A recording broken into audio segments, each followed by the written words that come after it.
Mr. Hoyer is recognized for 4 minutes. I thank my friend, the gentleman from New York, the ranking member on the Foreign Affairs Committee. I thank Mr. Kissinger for his leadership, as well as his statement.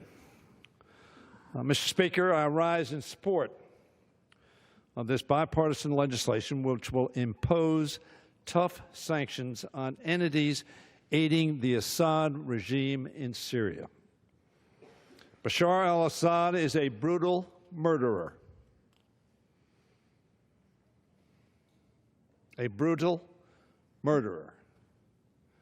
And very frankly, there are too many countries facilitating and complicit in the murders that he perpetrates. He has gassed his own people and waged a civil war that has displaced millions from their homes and their country.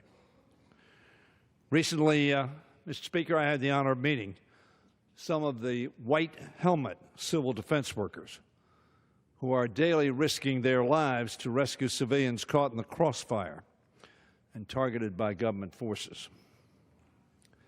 Facilitated, I might say, by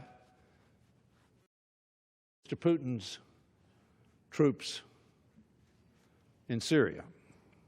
The Assad regime is being propped up by Iran and Russia in a dangerous and destabilizing geopolitical game. Now there are reports that the Assad government is now cremating victims of mass murder in an attempt to hide the evidence of its numerous crimes. While this is taking place, Americans watched in disbelief. Frankly, as President Trump met in the Oval Office with those who are protecting and aiding and abetting Bashar al-Assad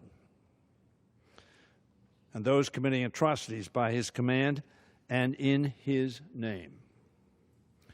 Not only does that show how little this president understands about the conflict in Syria and its broader complexities, it also reminds us that he has articulated no clear strategy on how to end that conflict and to defeat ISIS. Now, having said that, let me congratulate the President for taking the actions against the airfield after the chemical attack. But frankly, that was but a small, significant, but small step. The continuation of the war that the Assad government is waging against its own people only makes it harder to defeat the terrorists who threaten America, the region, and the world. Today's legislation will help address this problem.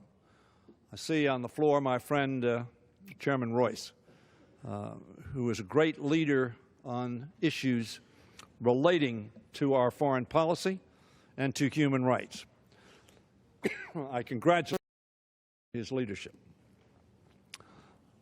Working with his partner, Mr. Engel, we have taken significant steps to raise both the moral and the foreign policy issues that need to be raised. The efforts are bipartisan and reflects hard work on the part of the ranking member and the chairman, as well as members of the Foreign Affairs Committee. I thank them for their efforts, and I urge my colleagues to join in strong and hopefully unanimous support of this important resolution, and I yield back the balance of my time. The gentleman yields back the balance of his time.